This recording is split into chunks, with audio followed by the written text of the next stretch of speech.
क्या आप जानते हैं कि ओगी का वॉइस एक्टर एक वक्त में बदल दिया गया था मगर किसी को पता भी नहीं चला। या फिर शिजुका का पूरा नाम क्या है जो सिर्फ एक बार पूरे कार्टून में बोला गया। और चुटकी और शिजुका में आखिर ऐसी क्या बात है जो दोनों को सबके दिलों की पसंदीदा बना देती है। आज की वीडियो में हम बात करेंगे आपके पसंदीदा कार्टून जोड़ों के ऐसे हैरानकुन राज और छुपे हुए फैक्ट्स के बारे में जो शायद आपने पहले कभी ना सुने हो। तो वीडियो को आखिर तक लाजमी देखें क्योंकि आखिर में आने वाला फैक्ट आपको वाकई हैरान कर देगा। अगर आप इस चैनल पर नए हैं तो चैनल को लाजमी सब्सक्राइब कीजिएगा। Number 1, Oggy and Jack. Oggy cartoon को दुनिया भर में लोग सिर्फ हंसी के लिए नहीं बल्कि इसके स्मार्ट सीक्रेट्स के लिए भी पसंद करते हैं। क्या आपको मालूम है कि ओगी के कार्टून में कभी किसी इंसान का चेहरा पूरा नहीं दिखाया जाता। ये इसलिए किया गया ताकि नाजरीन की तवज्जो सिर्फ ओगी, जैक और कॉकरोचेस पर ही रहे। एक और इंटरेस्टिंग बात यह है कि ओगी का रंग शुरू में सब्ज होता था मगर बच्चों को फ्रेंडली लगने के लिए उसे नीला कर दिया गया। जैक का कैरेक्टर दरअसल टॉम एंड जेरी के स्पाइक से मुतासिर होकर बनाया गया था, वही गुस्से वाला मगर वफादार दोस्त। और सबसे हैरानकुन राज ये है कि ओगी की आवाज 2018 में बदल दी गई थी, लेकिन कार्टून मेकर्स ने ये बात कभी ऐलान नहीं। नए वॉइस एक्टर ने इतनी खूबसूरती से वही लहजा कॉपी किया, किसी को एहसास ही नहीं हुआ कि आवाज बदल चुकी है। Number 2, Doraemon and Dorami. Doraemon की कहानी में छुपे राज इतने दिलचस्प हैं कि हर फैन हैरान रह जाता है। क्या आप जानते हैं कि डोरेमोन पहले पीला हुआ करता था? जी हाँ, एक दिन एक चूहे ने उसके कान काट दिए और वो इतना रोया कि उसका रंग नीला हो गया। यानी डोरेमोन का रंग दरअसल गम की अलामत है, खुशी की नहीं। डोरामी जो उसकी छोटी बहन है वो सूरज की तवानाई से चार्ज होती है, इसलिए हमेशा खुश और पॉजिटिव रहती है। डोरेमोन के पास 4000 से ज्यादा गैजेट्स हैं, लेकिन आपको ये जानकर हैरानी होगी कि उनमें से कई गैजेट्स अब हकीकत में बन चुके हैं, जैसे ट्रांसलेशन, एयरबड्स और पॉकेट प्रोजेक्टर्स। डोरामी का IQ डोरेमोन से 10 गुना ज्यादा रखा गया है, इसीलिए वो सिर्फ खास मौकों पर नजर आती है ताकि डोरेमोन ओवरशैडो ना हो जाए। नंबर 3, शिजुका एंड चुटकी। शिजुका डोरेमोन कार्टून की सबसे पसंदीदा लड़की जिसका पूरा नाम शिजुका मैनुमोटो है, सिर्फ एक बार एनिमे में बोला गया था। अक्सर लोगों को ये बात पता ही नहीं होती। शिजुका के सीन्स में एक खास सिंबलिज्म छुपा होता है। जब वो पियानो बजाती है तो इसके पीछे खुशी और सुकून की आवाज समझी जाती है। कई एपिसोड में शिजुका के फ्यूचर सीन्स को काट दिया गया था क्योंकि वो बहुत इमोशनल थे और बच्चों के लिए ज्यादा हसास समझे गए। चुटकी भी शिजुका की तरह प्योर दिल रखने वाली लड़की है, लेकिन क्या आप जानते हैं कि चुटकी के गुलाबी कपड़े सिर्फ क्यूटनेस के लिए नहीं बल्कि फ्रेंडशिप और लॉयल्टी की अलामत है। शो के क्रिएटर ने खुद बताया था कि चुटकी को इंडिया की औरतों की शराफत और हौसले की अलामत के तौर पर बनाया गया। Number 4, Nobita and Bhim. Nobita हमेशा 10 साल का ही रहता है, हालांकि कार्टून 40 साल से ज्यादा पुराना हो चुका है। ये इसलिए किया गया ताकि नोबिता हमेशा बच्चों के लिए रिलेटेबल रहे। क्या आप जानते हैं कि नोबिता की सबसे फेवरेट हॉबी स्लीपिंग है? कार्टून के क्रिएटर के मुताबिक नोबिता को लेजी बच्चों के लिए बनाया गया ताकि वो खुद को उससे जोड़ सके। दूसरी तरफ भीम का नाम महाभारत के भीम से मुतासिर होकर रखा गया मगर स्पेलिंग बदल दी गई ताकि मॉडर्न लगे।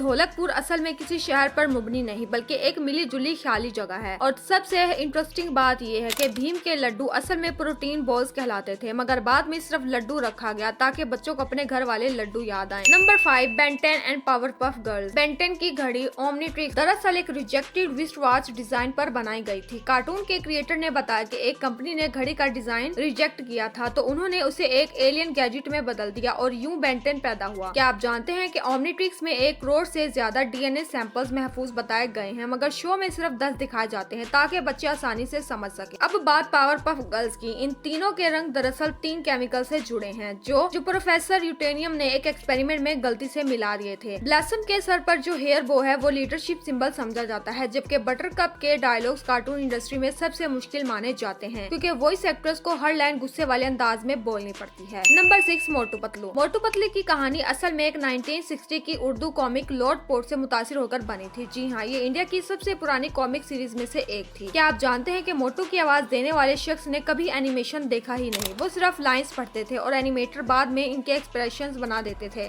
पतलू के चश्मे शो में कंट्रोल और लॉजिक की निशानी है, जब वो उतारता है तो फनी सीन बन जाता है। मोटू का पसंदीदा खाना समोसे दरअसल शो के डायरेक्टर की अपनी पसंद थी, इसलिए उसे कार्टून में शामिल किया गया। और एक और सीक्रेट फैक्ट, फुरफुरी नगर का कोई ऐसा लोकेशन नहीं ताकि हर बच्चा ये महसूस करे कि वो भी इसी दुनिया का हिस्सा है। Number 7, Tom and Jerry. Tom और जेरी का पहला एपिसोड 1940 में आया था और हैरत अंगेज बात यह है कि इस कार्टून ने 7 बार ऑस्कर अवार्ड जीता। शुरू में इन दोनों के नाम जैस्पर और जिंक्स थे, लेकिन बाद में क्रिएटर्स ने उन्हें टॉम एंड जेरी में बदल दिया क्योंकि वो ज्यादा कैची लगते थे। कुछ सीन्स में जेरी के कमरे में एक छोटा सा कैलेंडर दिखता है जिस पर टॉम्स बर्थडे लिखा होता है, लेकिन खुद टॉम को इसका इल्म नहीं होता। जेरी की लाफ साउंड दरअसल टाइपराइटर की आवाज से बनाई गई, यानी हर हंसी एक मशीन की टिक टिक से जुड़ी गई थी। और सबसे शॉकिंग फैक्ट, एक एपिसोड में टॉम और जेरी दोनों साथ मर जाते हैं, ब्लू कैट ब्लूज, लेकिन वो एपिसोड बाद में बंद कर दिया दिया गया क्योंकि वो बच्चों के लिए बहुत इमोशनल था। तो दोस्तों ये थे वो 7 मशहूर कार्टून जोड़े जिनके छुपे हुए राज और हैरत अंगेज हकाइक शायद आपने पहले कभी ना सुने हो। कौन सा फैक्ट आपको सबसे ज्यादा हैरानकुन लगा, कमेंट सेक्शन में लाजमी बताएं। मजीद इस तरह की अमेजिंग वीडियोस के लिए हमारे चैनल को सब्सक्राइब करें और साथ ही बेल आइकन को भी क्लिक करें ताकि हमारी आने वाली वीडियो का नोटिफिकेशन सबसे पहले आपके पास आए।